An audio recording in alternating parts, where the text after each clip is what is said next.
Shalom. Kita buka Alkitab kita, firman Tuhan hari ini terambil dari Yohanes 15 ayat 5 sampai 15.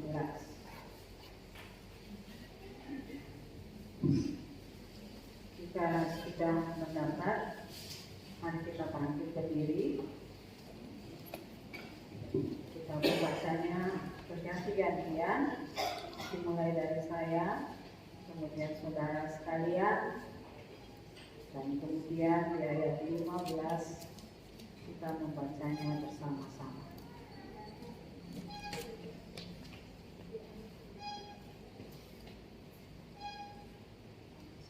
Tunggu ya, kalau di sebelahnya belum dapat, Pak, tolong.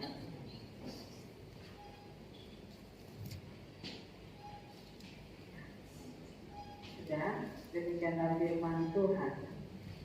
Tetapi sekarang aku pergi kepada Dia yang telah mengutus aku, dan tiada seorang pun di antara kamu yang bertanya kepadaku, kemana engkau pergi?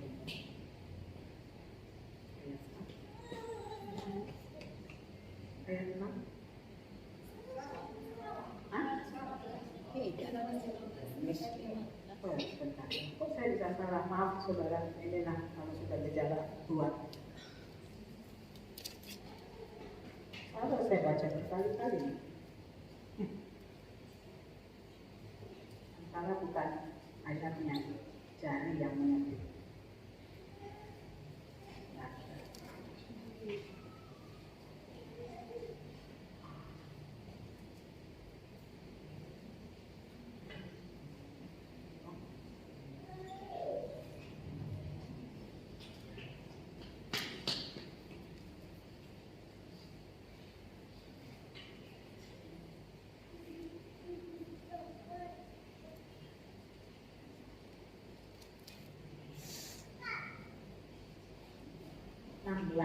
Maaf saudara, tangan saya mengkorupsi saja. Pasal Yohanes 16. Mana kodenya tadi? Maaf ya saudara. Oke, mulai dari ayat 5. Saya baca ya.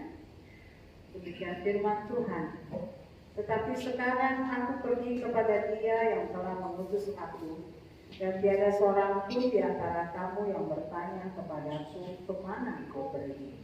Tetapi karena aku mengatakan hal itu kepadamu, sebab itu hatimu berduka cita. Namun benar yang kukatakan ini kepadamu adalah lebih berguna bagi kamu jika aku pergi. Sebab jikalau aku tidak pergi, penghibur itu tidak akan datang kepadamu. Tetapi jikalau aku pergi, aku akan mengutus Dia kepadamu.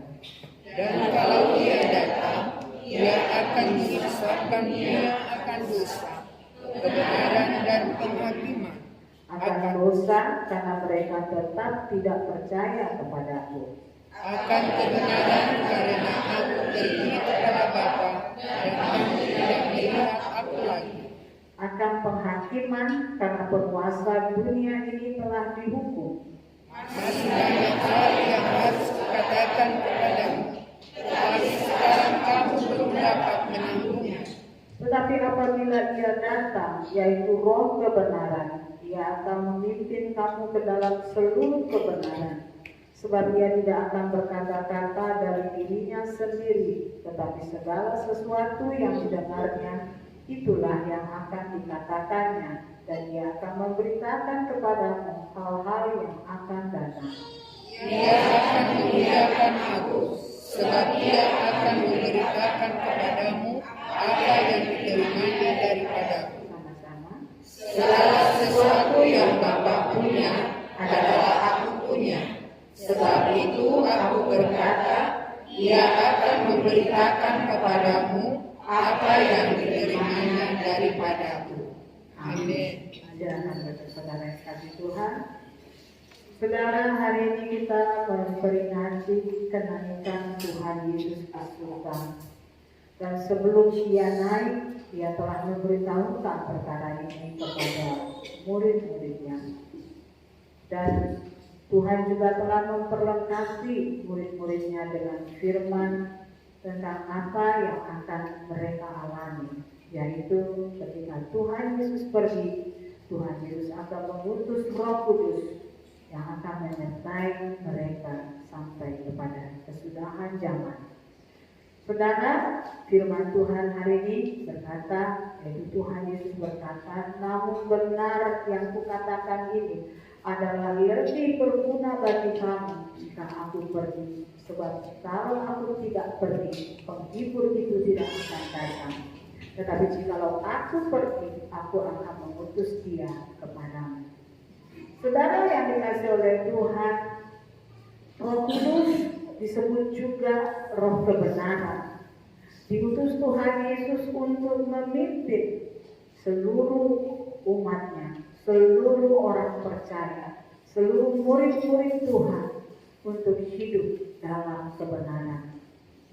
Roh Kudus akan mengajarkan kepada kita seluruh firman Tuhan. Roh Kudus akan memberitahukan kepada kita hal-hal yang akan datang, yaitu yang sesuai dengan rencana Allah yang pasti akan terjadi. Saudara yang dikasihi oleh Tuhan, Roh Kudus mengajar kepada kita untuk bisa mengenal pribadi Yesus, sehingga kita boleh mengikuti apa yang dia lakukan, sebab itu adalah kehendaknya. Saudara, di dalam Yohanes 14 ayat 6 dikatakan, tetapi penghibur yaitu Roh Kudus yang akan diutus oleh Bapa dalam namaku, dialah yang akan mengajarkan segala sesuatu kepadamu dan akan mengingatkan kamu akan semua yang telah dikatakan kepadamu.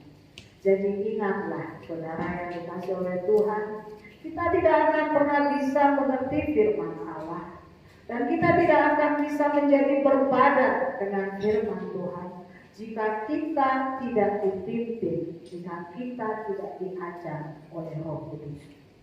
Tuhan Yesus berkata, jika Roh Kudus datang, maka Roh Kudus akan menginsafkan manusia akan dosa, kebenaran, dan penghakiman. Jika Roh Kudus datang, dia akan menolong kepada kita untuk hidup di dalam kebenaran. Kebenaran firman Allah. Kebenaran yang membuat kita merdeka.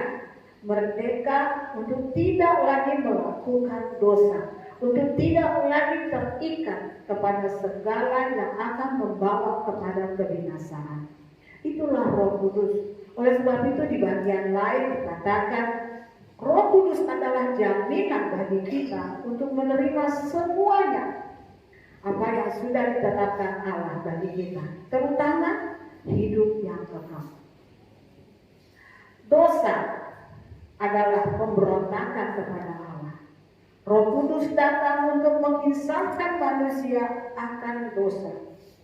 Kenapa mereka berdosa? Akan dosa, kata Tuhan, karena mereka tetap tidak percaya kepada-Mu.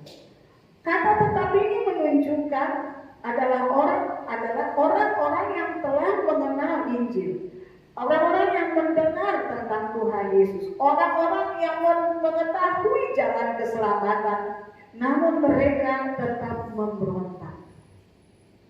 Saudara, ini tidak berbicara kepada orang-orang yang tidak pernah mengenal Tuhan Yesus sebagai Tuhan dan Juru Selamat. Ini berbicara tentang kita. Jika hidup kita tidak dipimpin oleh Roh Kudus, maka firman-Nya tidak akan bisa kita kerjakan, dan kita sama dengan pemberontak kepada Allah. Saudara, dunia ini telah dikuasai alam maut, dan dunia ini pasti lenyap karena dosa manusia. Tetapi manusia tidak mengenal Allah, itu mereka tidak menyadari dosa-dosa mereka. Mereka yang ada di luar sana, mereka tidak menyadari apakah tangan kanan, tangan kiri. Dan Allah mengasihi mereka seperti Allah mengasihi kita semua. Namun saudara yang dikasihi oleh Tuhan, sebagaimana kedatangannya pertama kali adalah untuk membebaskan kita dari dosa dengan memberi dirinya untuk disalib. menjadi korban atas dosa kita. Demikianlah juga hendaknya kita, saudara, yang mewartakan tentang Yesus. Karena Tuhan Yesus telah menunjukkan kasih-Nya kepada kita, dan Tuhan Yesus juga akan menunjukkan kasih-Nya kepada mereka jika saudara mau berkata tentang Yesus kepada orang-orang yang tidak mengenal Tuhan Yesus. Saudara yang dikasih oleh Tuhan, mungkin saudara akan bilang, susah, gak mungkin, gak bisa. Tapi hari-hari ini kalau saudara mengikuti berita-berita yang dikabarkan melalui sosial media, terutama YouTube, saudara akan mendengar setiap harinya ada orang-orang yang berkata, saya telah meninggalkan iman saya yang lama dan percaya kepada Tuhan Yesus. Baru-baru ini yang saya dengar ada 3 desa yang semuanya mau dibaptis. Mengapa bisa seperti itu? Karena pekerjaan Roh Kudus menyertai anak-anak Tuhan yang berani memberitakan tentang Yesus, yang berani berdoa untuk orang sakit di dalam nama Tuhan Yesus Kristus, yang berani membawakan teman-temannya di dalam doa walaupun dia tidak seagama. Saya tidak tahu bagaimana caranya bisa 3 desa berubah mengikut Tuhan Yesus, tapi yang saya tahu itu semua kuasa Allah. Roh Kudus menyertai. Dan inilah yang saudara-saudara harus ingat yang sedang terjadi di negeri kita. Ini menjadi lahan yang siap dijual. Kalau saudara tidak terlibat di sana dan saudara tidak mau menyadarkan dunia akan kemurahan Tuhan yang mengampuni dosa, saudara tidak ada di sana, maka saudara akan ketinggalan. Saudara yang dikasih oleh Tuhan, seperti tadi saya katakan, Tuhan Yesus pada kedatangannya yang pertama adalah untuk menebus dosa manusia. Dia berdiri di kayu, dia digantung di kayu salib supaya dengan jalan itu dia beroleh jalan ke alam maut. Di sanalah dia mengalahkan kerajaan maut. Di sanalah dia membebaskan tawanan-tawanan. Dan pada hari ketiga dia bangkit. Dan Alkitab katakan, aku memegang kunci maut dan kunci kerajaan maut. Oleh sebab itu Tuhan Yesus yang naik ke surga, Dia adalah Tuhan yang berkuasa, baik di atas seluruh dunia ini ataupun di dalam kerajaan maut. Karena kuasa, karena Tuhan Yesus sudah merebutnya, dan kita adalah pengikutnya, dan kita adalah umat yang percaya kepada Tuhan Yesus. Dan ini kita disebut umat Tuhan, murid Tuhan. Oleh sebab itu, kuasa itu juga ada pada kita jika kita mau mengerjakannya. Saudara yang dikasih oleh Tuhan, setiap orang yang percaya kepada Tuhan Yesus sebagai Tuhan dan Juru Selamat akan beroleh anugerah pengampunan dan keselamatan,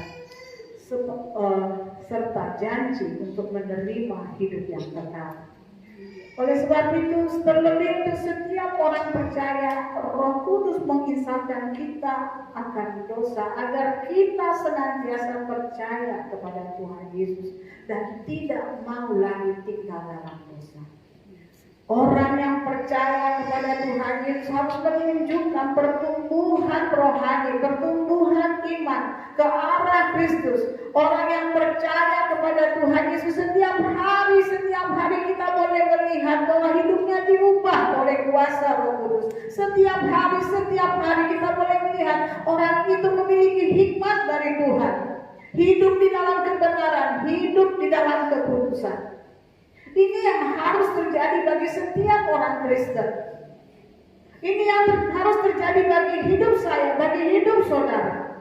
Buat apa kita mengikut Tuhan jika keadaan kita masih sama seperti sebelum kita mengatakan aku percaya pada Tuhan Yesus? Tak ada artinya, saudara. Karena iblis tidak senang akan pertobatan anak-anak Tuhan. Iblis tidak senang jika Anda boleh percaya kepada kuasa Roh Kudus dan beroleh kuasa menjadi saksi Kristus. Iblis tidak menyukai itu. Iblis ingin Anda menjadi orang Kristen yang biasa-biasa saja, orang Kristen yang lemah, orang Kristen yang cukup datang beribadah. beri persembahan, toh saya sudah beri persepuluhan. Tidak, itu tidak penting di mata Tuhan. Tetapi bagaimana hidup kita diubahkan oleh kuasa firman Allah, itulah yang menakutkan iblis. Iblis tidak pernah takut dengan gereja besar dengan isi ribuan orang, tidak pernah dia takut. Tapi dia akan sangat takut jika ada 2 atau 3 orang berkumpul sepakat di dalam nama Tuhan Yesus. Karena itu berarti dia ada di tengah-tengah mereka. Saya tidak mengadakan gereja yang isinya ribuan orang tidak ada Tuhan Yesus. Tapi saya katakan bukan karena jumlah iblis menjadi gentar, tapi karena penyertaan Roh Kudus iblis menjadi kalah. 1 Petrus 1 ayat 8-9 katakan, sadarlah dan berjaga-jagalah, lawan si iblis berjalan keliling sama seperti singa yang mengaum-ngaum dan mencari orang yang dapat ditelannya. Lawanlah dia dengan iman yang teguh, sebab kamu tahu bahwa semua saudaraku di seluruh dunia menanggung penderitaan yang sama. Saudara yang dikasihi oleh Tuhan, sekali lagi saya katakan, iblis sama sekali tidak takut jika saudara menjadi seorang Kristen, namun tidak menghadap, tidak tumbuh di dalam kebenaran, sama sekali tidak takut. Iblis tidak pernah takut dengan orang Kristen yang tidak tahu berdoa, yang malas baca Alkitab, tidak takut dia. Makanya hidup orang yang biasa-biasa saja ya, anteng-anteng saja, tidak ada persoalan. Nanti satu saat pasti akan ada persoalan. Ketika saudara mencoba datang ke Tuhan, seringkali iblis menjadi sangat marah. Udah bertahun-tahun kamu saya manjain dengan keadaan ini, mau bertobat lagi, wah, lawan kuasa iblis pasti lebih keras lagi marahnya. Ya, saudara yang dikasih oleh Tuhan. Iblis ingin saudara tidak ingat. Iblis ingin saudara lupa bahwa saudara sudah diampuni dosanya, bahwa saudara sudah dibebaskan dari ikatan maut, dari kuasa kerajaan maut. Iblis mau saudara lupa sampai saudara mati. Ini adalah keresahan saya yang mau saya sampaikan kepada saudara-saudara tentang apa yang terjadi yang semakin marah di negeri kita, yaitu bahaya LGBT. Saudara yang dikasih oleh Tuhan, jika saudara punya anak remaja, anak-anak sampai dewasa sekalipun, jangan saudara tidak tahu apa yang mereka kerjakan. Hari ini saudara, orang berkata, lebih baik, lebih mudah mengawasi anak perempuan daripada anak laki-laki. Kenapa? Karena gaya LGBT. Anak-anak laki-laki, dia pengen tahu apa itu seks, tapi dia tidak mau bertanggung jawab, dia mau jalan pintas, dia pilih untuk melakukan sodomi. Saat ini saudara, di kalangan remaja itu sangat meningkat. Bahkan saya pernah mendengar seorang dokter mengatakan itu terjadi bahkan dari anak-anak kelas 5 SD dan SMP. Mereka menjadi orang yang biasa dengan sodomi. Tingkat penyakit karena perilaku gay ini meningkat di rumah sakit. Seorang dokter di rumah sakit Cipto mengatakan jumlahnya semakin membludak. Bukan AIDS, bukan. Tapi saya lupa namanya, yang ini ke otak, yang ke paru-paru, dan akhirnya yang paling parah, HIV/AIDS. Saudara yang dikasih oleh Tuhan, ini seperti ajaran radikalisme, saudara. Dari luar tidak terlihat, tapi dari dalam itu bergerak merambat. Semakin banyak orang yang terkena. Dan kalau sudah terkena itu, hati-hati kamu anak muda laki-laki, hati-hati, jangan kamu coba-coba lakukan itu. Sekali kau ketangkap, kau akan dibuat oleh rombongan itu sehingga kau tidak bisa keluar. Itu yang saya dapatkan. Dan saya membaca itu dengan hati yang sangat tersedak, saudara. Mau nangis rasanya. Saya bayangkan, aduh, anak saya si Noel yang masih kecil. Ya, pakai tapi saya bilang sama Mama Noel, tolong Kalau hari Minggu maksa dia ikut persibanan, lebih baik dia sedikit marah sama bapak mamanya, tapi bapak mamanya tahu anaknya itu ada di sampingnya. Dan bukan cuma pada perilaku orang-orang yang semakin aneh, sehingga anak perempuan kecil kita juga dalam bahaya. Saya setiap kali berdoa untuk keponakan saya yang ada di Kupang, saya katakan Tuhan, anak-anak yang ada di Kupang, lindungi Tuhan dari segala orang-orang yang ingin memangsa, para predator, orang-orang yang punya perilaku tidak baik. Dan ini tuh, saudara yang dikasih oleh Tuhan, disebabkan karena pornografi masuk ke dalam rumah Anda.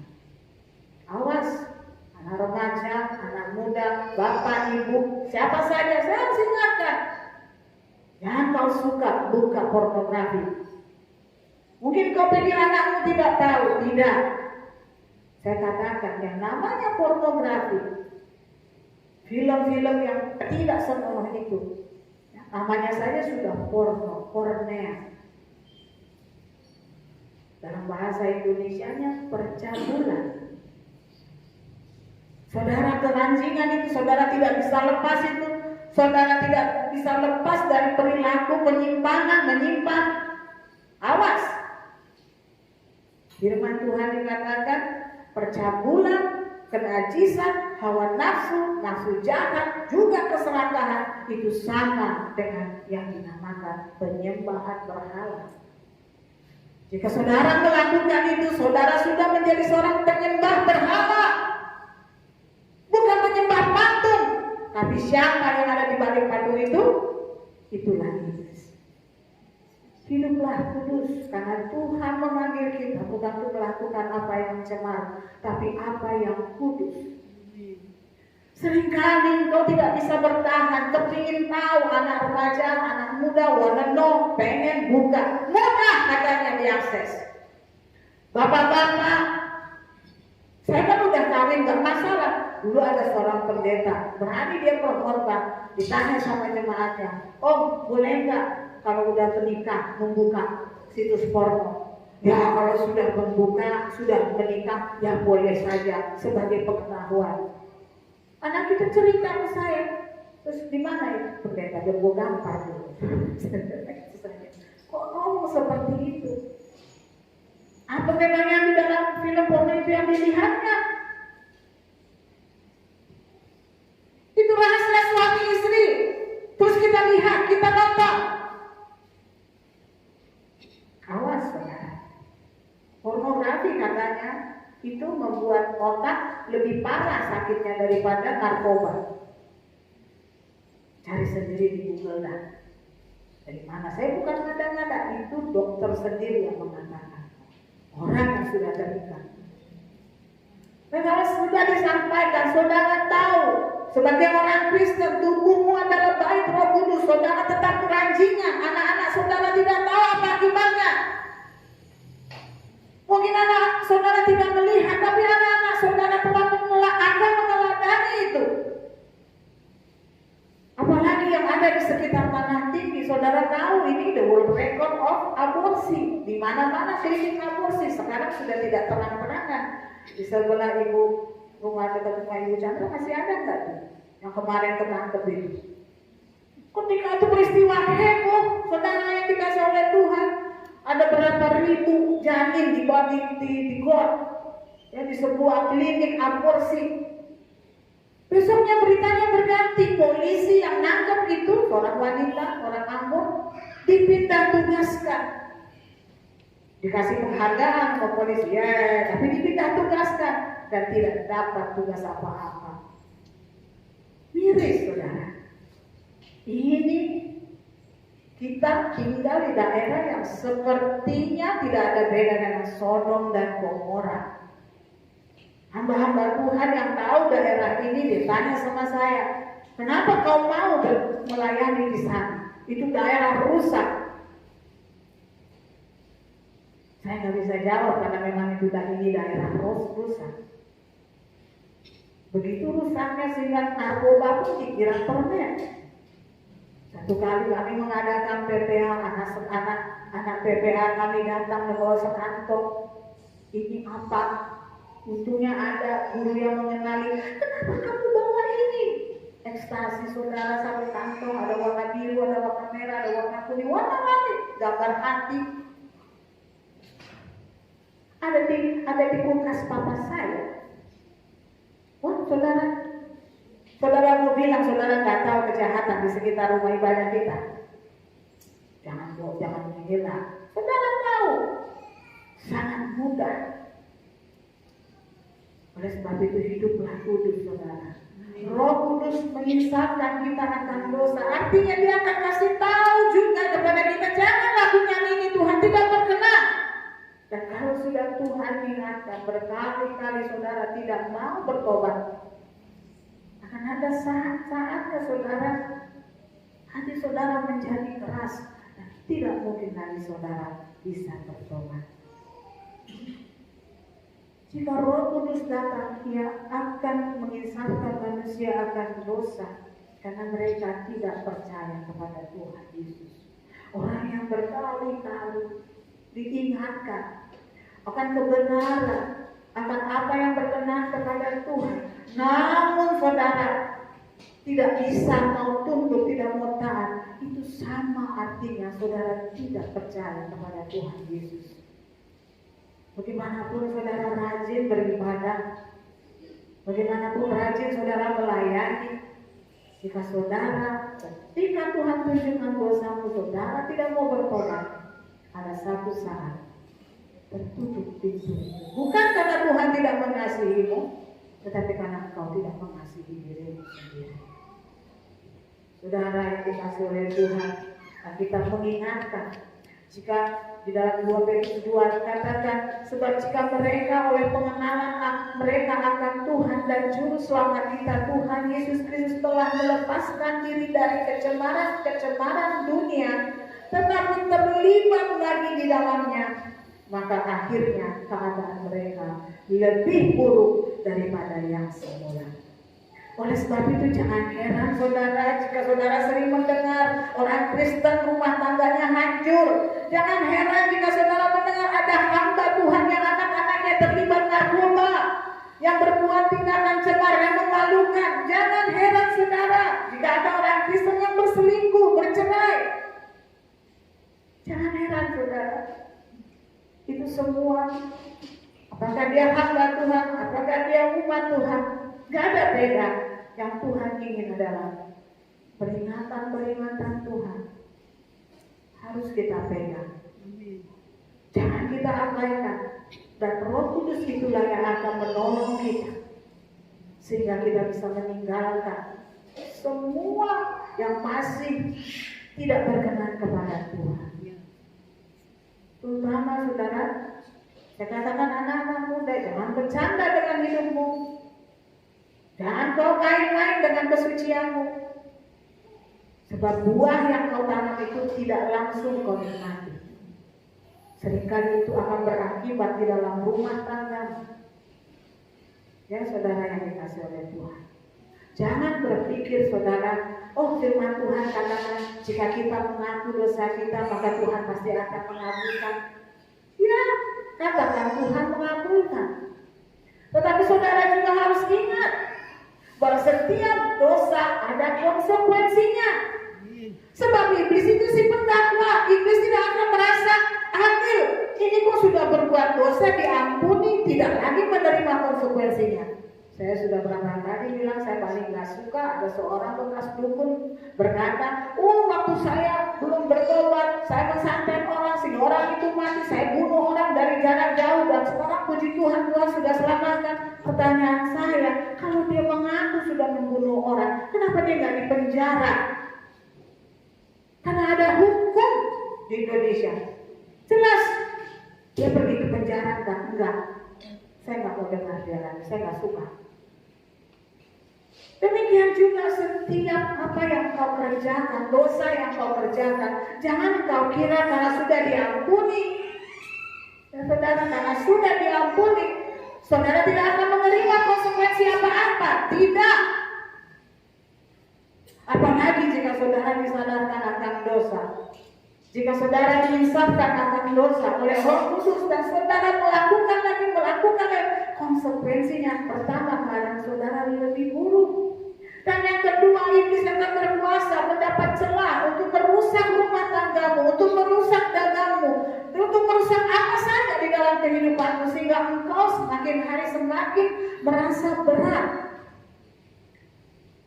Firman Tuhan yang selalu kita baca di dalam perjamuan kudus, jika kita dihukum, kita dididik supaya kita tidak dihukum bersama-sama dengan dunia. Apa itu maksudnya, saudara? Bahwa setiap dosa pasti ada hukumannya. Kita berkata, jika ada orang yang suka berbuat dosa, berbuat kejahatan, maka kehidupan kita akan lihat akan ada banyak kesusahan yang ia alami. Oleh sebab itu, saudara yang dikasihi oleh Tuhan, berhati-hati dalam hidup.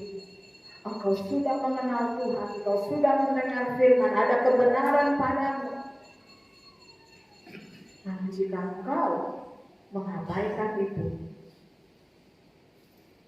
maka keadaanmu akan menjadi lebih buruk. Saat Roh Kudus datang, Ia akan mengisahkan manusia bahwa Tuhan Yesus pergi ke Bapa di sorga, dan umatnya tidak akan melihat Dia lagi. Itu dikatakan tadi. Ya, dan ini yang kita peringati hari ini, bahwa Dia akan datang, Dia akan pergi ke surga. Berbicara tentang apakah ini? Berbicara tentang banyak hal. Tapi saya akan katakan lebih spesifik lagi, saudara. Skup yang kecil ini bicara tentang iman percaya anak-anak Tuhan, yang meskipun tidak melihat, namun percaya. Meskipun tidak melihat, tapi tetap mengasihi Kristus, mengasihi Tuhan Yesus. Dan hal ini hanya bisa terjadi jika engkau dipenuhi dengan Roh Kudus.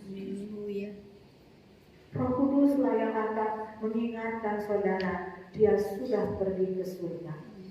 Roh Kuduslah yang akan mengingatkan kalau Dia pergi ke surga, Dia akan mengutus Roh Kudusnya, Roh penghibur, sehingga mereka yang berduka cita akan mendapat kelegaan dan penghiburan. Mereka yang berputus asa, dia tidak akan terpuruk, tapi dia akan mengalami kekuatan. Karena apa? Karena dia percaya Yesus telah pergi ke surga. Surga tempat yang maha tinggi, surga tempat yang luar biasa, dipenuhi dengan kuasa. Suatu saat, saudara yang dikasihi oleh Tuhan, ya, ada teman saya ya, yang selalu ingin saya menjadi mualaf. Ya. Dia katakan begini kepada saya, Susi, kamu ini orang yang baik, tapi sayang, karena kamu orang baik, tapi kamu bukan seorang Muslim, kamu tidak bisa masuk surga. Dan saya ketawa ya baca itu. Dia bilang, tapi saya percaya Yesus. Dia juru selamat dan dia katakan jalan-jalan kebenaran dan jalan-jalan dan kebenaran dan kehidupan. Dia tidak ada satupun dapat dikatakan kepada Bapa kecuali melalui aku. Dia bilang, bagaimana kalau tidak seperti itu? Kalau tidak seperti itu, ya saya adalah orang yang paling apes. Saya akan cari orang yang berani berkata, ikutlah aku, maka aku akan jamin kamu masuk surga. Tapi selama ini cuma Yesus yang berani berkata seperti itu. Dan dia katakan, kamu tahu gak, sebenarnya yang disalib itu bukan Yesus. Kitab saya mengatakan diubah, mirip dengan Tuhan Yesus. Oh, saya kalau begitu malas berdebat ya saudara. Coba bilang oh aja. Terus, iya, dia tidak mengalami kematian disalib, ya. Terus, ya kita percaya Yesus itu naik ke surga. Saya bilang begitu. Kau percaya Yesus naik ke surga, sementara kau juga percaya junjunganmu masih ada di dalam kuburan. Dan kau lebih memilih junjunganmu daripada percaya kepada Yesus. Kau juga percaya Dia akan datang sebagai hakim yang adil. Siapa yang dihakimi? junjunganmu pasti juga termasuk yang dihakimi. Dan kamu lebih percaya kepada junjunganmu daripada kepada Yesus. Kau percaya dia naik ke surga? Memang ada manusia bisa pergi naik ke surga? Gitu, manusia gak ada, saudara. Gak ada. Makanya kamu percaya Tuhan Yesus, saya kasih tahu ya, yang disalib itu benar Yesus. Sebab dia menanggung dosa manusia. Dan dengan jalan itu dia pergi ke tempat sarangnya iblis yang disebut kerajaan maut. Dikalahkan itu semua sendirian dan dia bangkit. Percaya Yesus supaya nanti Natalan kita Natalan bersama. Oh, astagfirullah dia bilang begitu. Astagfirullah. Yang penting saya sudah katakan. Saudara, mereka percaya Yesus naik. Dan kita lebih percaya lagi. Amin. Sebab ketika dia naik Tuhan Yesus katakan, aku tidak akan membiarkan engkau sendiri. Aku akan senantiasa beserta dengan kau sampai pada sesudahnya. Dia sudah pergi, kita tidak melihat dia, namun kita percaya kepadanya. Dia sudah pergi, namun kita mengasihi dia karena dia ada di dalam kita. Karena dia tidak pernah meninggalkan kita. Saudara, kita percaya dia pergi ke surga untuk menyiapkan tempat bagi kita. Kemarin ada seorang berkata, surga itu seperti apa ya? Katanya tuh, susah tuh. Terus dia bilang tentang di Tepekong ada yang ini nggak bisa ngejelasin juga. Saya tahu di orang Kristen, coba Alkitab ngapain kau pergi ke Tepekong? Baca itu, kalau mau lihat surga, lihat di kitab Wahyu seperti apa itu bentuknya. Tapi itu juga belum semuanya kita lihat. Wah, lebih hebat. Katanya surga sepi. Sama saya. Kata siapa?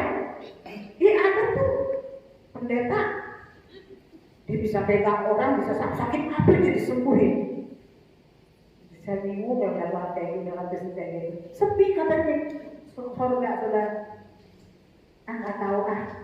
Yang saya tahu banyak beribu-ribu berlaksa-laksa ada di sana di hadapan Tuhan. Baca kita. Dia bilang gitu saudara. Saya tinggalkan. Dan banyak orang Kristen saudara. Jangan sampai saudara dan saya termasuk orang yang tidak lagi peduli apakah Tuhan Yesus pergi dan akan kembali. Orang-orang ateis percaya bahwa bumi ini akan sampai kepada satu titik yang namanya kiamat, hancur lebur semuanya. Ya saudara, mengerikan. Tapi mereka tidak percaya Tuhan Yesus. Jadi saudara, kalau saudara tidak peduli akan apa yang diajarkan Roh Kudus tentang hari-hari yang akan datang, tanda-tanda akan kedatangannya, Roh Kudus akan mengajarkan kepada kita. Sehingga kita mengerti, sehingga kita paham, sehingga kita menjadi alert, berjaga-jaga. Itu yang dikerjakan oleh Roh Kudus. Sehingga hidup kita boleh seperti Nuh, saudara. Yang Tuhan Yesus beritahukan akan datang banjir besar, air bah, yang akan membinasakan seluruh umat manusia. Kenapa? Kita sudah sama-sama mengetahui bahwa Nuh adalah seorang yang bergaul karib dengan Tuhan. Seorang yang hidup tanpa celah di hadapan semua orang. Saudara mungkin ingat gadis yang bodoh, gadis yang bijaksana. Gadis yang bodoh itu tidak bisa berjumpa dengan Tuhan Yesus saat Tuhan Yesus datang. Kenapa? Karena dia tidak memiliki persediaan minyak. Karena Roh Kudusnya tidak senantiasa penuh. Akibatnya apa?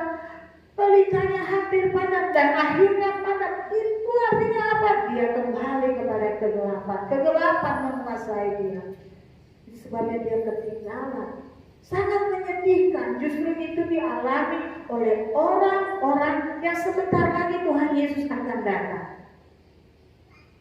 Di saat-saat menjelang Tuhan Yesus datang akan ada orang-orang Kristen yang tidak sampai, yang undur. Kenapa? Karena mereka tidak memiliki Roh Kudus. Oleh Oleh sebab itu saudara yang dikasihi oleh Tuhan, jika dia datang, dia akan mengisahkan dunia bahwa aku pergi kepada Bapa dan kamu tidak melihat aku lagi. Itu berbicara kepada kita apa?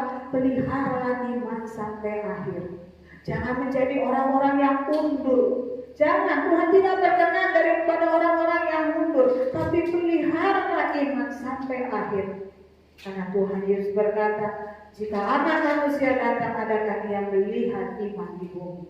Dia mencari anak-anaknya yang bertahan teguh, berpegang teguh kepada iman kepada Yesus.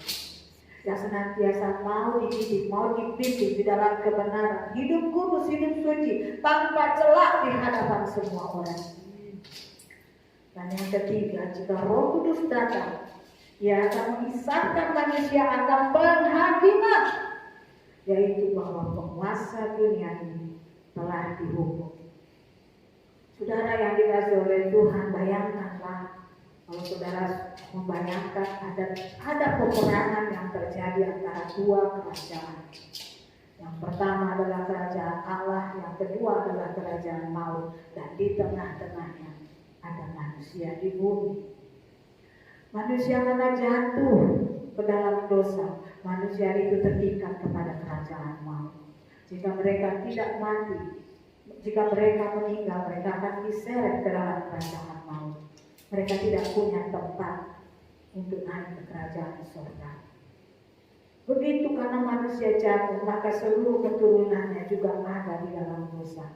Tidak ada satupun manusia yang tidak berdosa. Namun saudara harus ingat bahwa manusia itu adalah ciptaan Allah yang sangat istimewa bagi Tuhan. Dia menciptakan manusia dengan tangannya, dia membentuknya dengan tanah liat, dan dia terakhir menghembuskan Roh Kudusnya ke dalam hidup manusia sehingga manusia itu hidup. Manusia itu hidup, saudara yang dikasihi oleh Tuhan, sebagai manusia yang memiliki Roh Allah.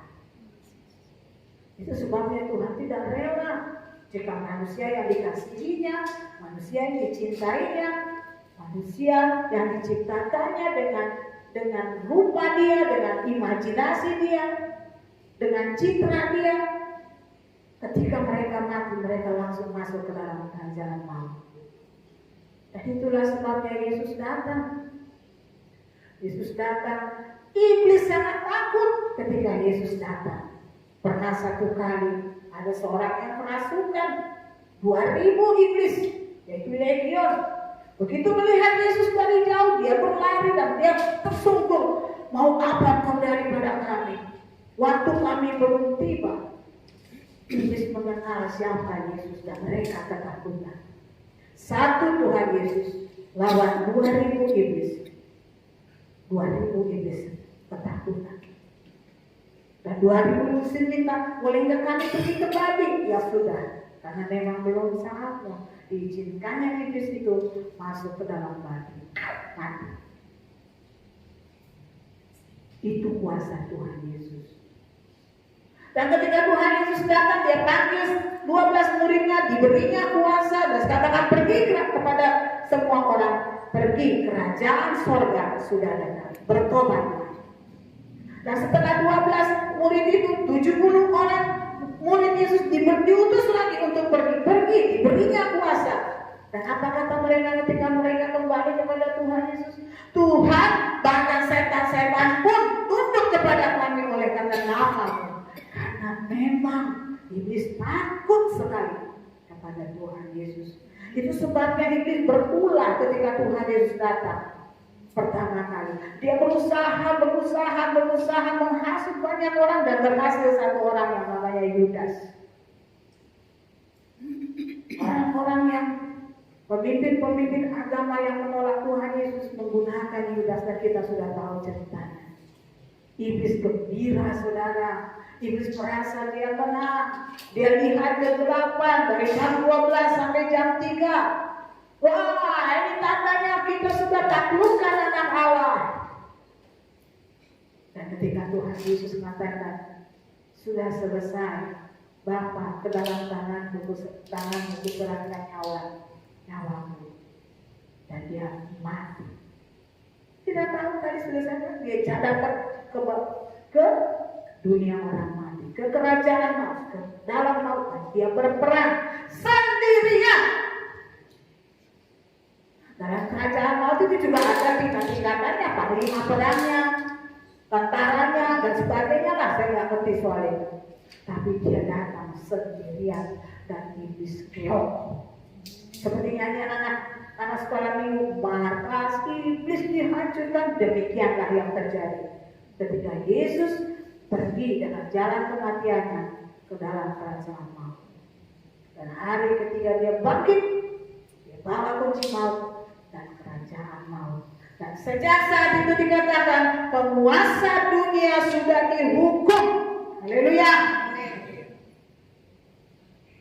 Aku pergi supaya menginsafkan, Roh Kudus datang menginsafkan bahwa penguasa dunia sudah dihukum.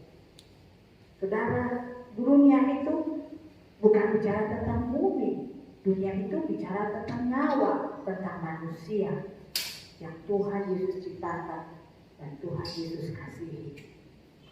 Oleh sebab itu saudara yang dikasih oleh Tuhan, setiap orang yang percaya kepada Tuhan Yesus dan menanti-nantikan Roh Kudus saudara, maka ke dalam dirinya akan Tuhan berikan Roh Kudus. Sehingga dia menjadi peka, menjadi seorang yang tahu segala tipu daya iblis, menjadi orang yang berjaga-jaga.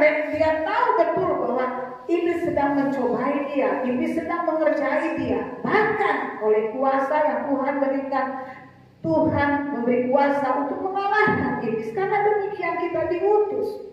Dunia ini ibarat sepertinya menjadi tempat di mana dikuasai oleh iblis. Tapi ketahuilah, iblis sudah dikalahkan. Kuasa maut dihancurkan. Tak ada kuasa yang melebihi kuasa nama Yesus. Semua akan tunduk kepada Tuhan Yesus. Firman Tuhan kemarin tengah Rabu dikatakan, Tuhan Allah menganugerahkan kepadanya nama di atas segala nama, supaya di dalam nama Yesus Kristus bertekuk lutut setiap manusia dan setiap lidah mengaku Yesus Kristus adalah lupa saya. Nggak ikut doa lagu ya? Ada Om Daniel yang mau oleh Tuhan. Ya, maaf. Saya sekarang suka lupa.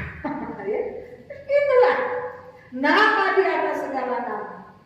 Itulah yang menyertai hidup kita. Itulah yang beserta, yang senantiasa memimpin kehidupan kita. Dan jika saudara mau taat, biarkan Roh Kudus berkarya dalam hidupmu. Biarlah semua orang boleh melihat kemajuan iman dan rohanimu bertumbuh ke arah Kristus. Hidup semakin benar, hidup semakin benar. Maka percayalah Tuhan yang menyertai kita akan senantiasa membuat kita kuat, tentram dan tiada khawatir. Namun jika saudara yang dikasih oleh Tuhan saat Roh Kudus menginsafkan kita dan kita tidak peduli, maka kita akan menjadi orang-orang yang paling rugi di antara semua orang. Bahkan lebih rugi dari orang-orang yang belum mengenal Tuhan. Mintalah Roh Kudus saudara. 10 hari ini kita akan senantiasa berdoa. Walaupun melalui media sosial kita tidak bertemu di tempat ini, tapi biarlah itu bahwa saudara ikuti dengan tekun. Saudara belajar berdoa, belajar berpuasa. Jangan belajar lagi ya, kita gunakan katanya. Saudara harus mau berdoa, mau berpuasa, meminta Roh Kudus memenuhi saudara. Tuhan Yesus memberkati.